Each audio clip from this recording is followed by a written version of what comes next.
देवघरातील शिवलिंग, शास्त्राचे रहस्य आणि वास्तुशास्त्र. अनेकांच्या मनात नेहमी एक मोठा संभ्रम असतो की आपल्या घरात किंवा देवघरामध्ये शिवलिंग असावे की नाही. काही लोक अत्यंत आत्मविश्वासाने सांगतात की शिवलिंग घरात ठेवल्याने खूप मोठी आणि सकारात्मक ऊर्जा निर्माण होते, तर काही जण अशी भीती घालतात की शिवलिंग घरात ठेवल्यास संकटे येतात किंवा अनर्थ होतो. आज आपण वास्तुशास्त्र आणि आपल्या प्राचीन वैदिक शास्त्रांच्या आधारे या प्रश्नाचे अगदी अचूक, सविस्तर आणि शास्त्रशुद्ध उत्तर जाणून घेणार आहोत.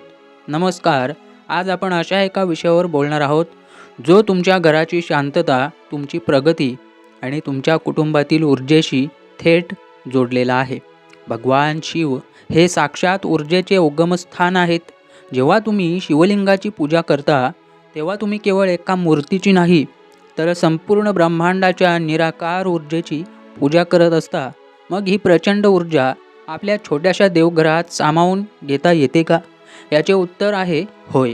पण त्यासाठी वास्तुशास्त्राचे काही अत्यंत महत्त्वाचे नियम आहेत जे समजून घेणे आवश्यक आहे, जेणेकरून ही ऊर्जा तुमच्या घरासाठी वरदान ठरेल. देवघरातील शिवलिंग आणि वास्तु ऊर्जेचा समतोल. मंदिरातील शिवलिंग हे प्राणप्रतिष्ठित असते आणि त्याचा आकार सहसा मोठा असतो, ज्यामुळे त्यातून प्रचंड ऊर्जा बाहेर पडते. मंदिराची वास्तू आणि तिथला परिसर त्या ऊर्जेला सामावून घेण्यासाठीच बनलेला असतो. मात्र आपले घर हे कौटुंबिक जीवनासाठी असते. तिथे आपल्याला शांत, सौम्य आणि प्रगतीला पूरक असणारी ऊर्जा हवी असते. शिवलिंग हे ब्रह्मांडीय लहरींचे प्रतिनिधित्व करते.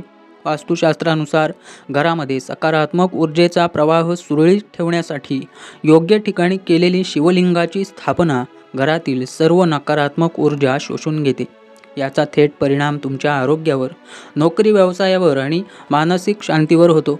घरात जर सतत आजारपण असेल किंवा करिअरमध्ये विनाकारण अडथळे येत असतील, तर योग्य पद्धतीने केलेली शिवोपासना हे सर्व अडथळे दूर करू शकते. मित्रांनो, ही अत्यंत दुर्मिळ आणि शास्त्रशुद्ध माहिती आपण जाणून घेत आहोत. जर तुम्हाला ही माहिती उपयुक्त वाटत असेल आणि तुमच्या जीवनात सकारात्मक बदल घडवायचा असेल, तर या व्हिडिओला नक्की लाईक करा आणि आपल्या चॅनलला सबस्क्राईब करायला विसरू नका.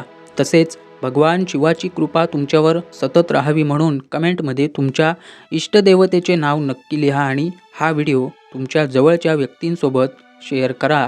घरात शिवलिंग ठेवण्याचे योग्य नियम. चला तर मग समजून घेऊया की घरात शिवलिंग ठेवण्याचे आणि पूजेचे खरे नियम काय आहेत, जेणेकरून तुम्हाला केवळ शुभ फळच मिळेल. देवघरात ठेवण्यात येणारे शिवलिंग आकाराने खूप मोठे नसावे. आपल्या अंगठ्याच्या वरच्या पेऱ्यापेक्षा शिवलिंग घरात ठेवणे सर्वात शुभ आणि वास्तुशास्त्राला धरून मानले जाते. शिवलिंगाची जागा नेहमी ईशान्य दिशेला असावी, जेणेकरून त्यातून निघणारी सकारात्मक ऊर्जा संपूर्ण घरात नैसर्गिकरित्या पसरेल. शिवलिंग कधीही कोरडे ठेवू नये. त्यावर सतत पाण्याची किंवा दुधाची धार असावी किंवा किमान रोज स्नान घालून त्याला चंदनाचा लेप लावावा. घरात शक्यतो नर्मदेश्वर शिवलिंग किंवा स्फटिकाचे शिवलिंग ठेवावे, कारण ते अत्यंत स्वयंभू आणि सौम्य ऊर्जेचे प्रतीक असते, ज्याला वेगळ्या प्राणप्रतिष्ठेची गरज नसते. शिवलिंगाची पूजा करताना तुमचे तोंड उत्तर दिशेकडे असावे. हा वास्तुशास्त्रातील एक अत्यंत प्रभावशाली नियम आहे, ज्यामुळे प्रार्थनेचे फळ लवकर मिळते. घरामध्ये एकापेक्षा जास्त शिवलिंगे देवघरात कधीही ठेवू नयेत. एकाच शिवलिंगाची निस्सीम भक्तीने आणि श्रद्धेने पूजा करावी. अचूक मंत्र आणि उपासनेची पद्धत. शिवलिंगाच्या उपासनेमुळे कुटुंबातील नातेसंबंध अधिक घट्ट होतात आणि आर्थिक प्रगतीचे अडलेले मार्ग मोकळे होतात.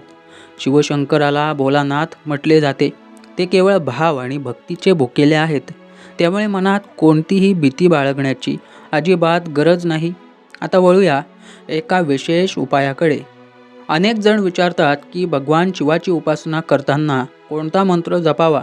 शास्त्रांमध्ये भगवान शिवाचा एक अत्यंत प्रभावी पंचाक्षरी मंत्र आणि दुसरा महामृत्युंजय मंत्र सांगितला आहे. तुम्ही रोज सकाळी स्नान झाल्यावर शिवलिंगाला शुद्ध जल अर्पण करताना यापैकी कोणत्याही एका मंत्राचा 108 वेळा जप करू शकता. विशेषतः सोमवारी संध्याकाळी गाईच्या तुपाचा दिवा लावून या मंत्राचे स्मरण केल्यास त्याचे फळ अनेक पटींनी वाढते. यामुळे नोकरीतील तणाव आणि आर्थिक चिंता दूर होण्यास मदत होते. सारांश सांगायचा तर देवघरात शिवलिंग नक्की असावे, फक्त ते आकाराने छोटे, योग्य दिशेला आणि रोजच्या श्रद्धायुक्त पूजेत असावे. ही छोटीशी कृती तुमच्या घराला खऱ्या अर्थाने एक चैतन्यमय ऊर्जा केंद्र बनवू शकते.